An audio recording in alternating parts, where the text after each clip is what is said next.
இப்போ நம்ம இங்கிலீஷ்ல என்ன பார்க்க போறோம்னா பிட்வீன் அண்ட் அமங் பார்க்க போறோம்.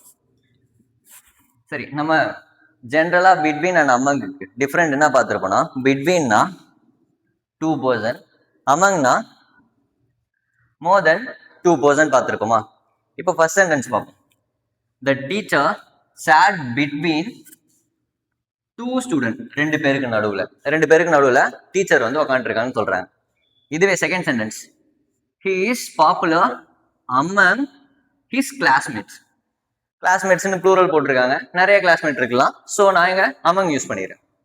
ஆனா இந்த கண்டிஷன்ல there was an agreement between Sita, Ravi and Arun. ஆனா இங்க 3 பேர் யூஸ் பண்ணிருக்கோமே, ஏன் அப்படி? இங்க நிறைய பேர் இருக்கிறதுனால அமங் யூஸ் பண்ணிருக்கோம். இங்க 3 பேர் இருந்தோம், மோர் தென் 2 தானே சொன்னேன். நம்ம ஜென்ரலா படிக்கிறது மோர் தென் 2 தான். ஆனா இங்க ஏன் பிட்வீன் யூஸ் பண்ணிருக்கோம்னா, இங்க ப்ராப்பர் நவுன் இருக்கு, இவங்கள ஸ்பெசிஃபை பண்ணிருக்காங்க. 3 பேர் தனித்தனியா இருக்காங்கன்னு இவங்களுக்கு ஸ்பெசிபிகேஷன் இருக்கு.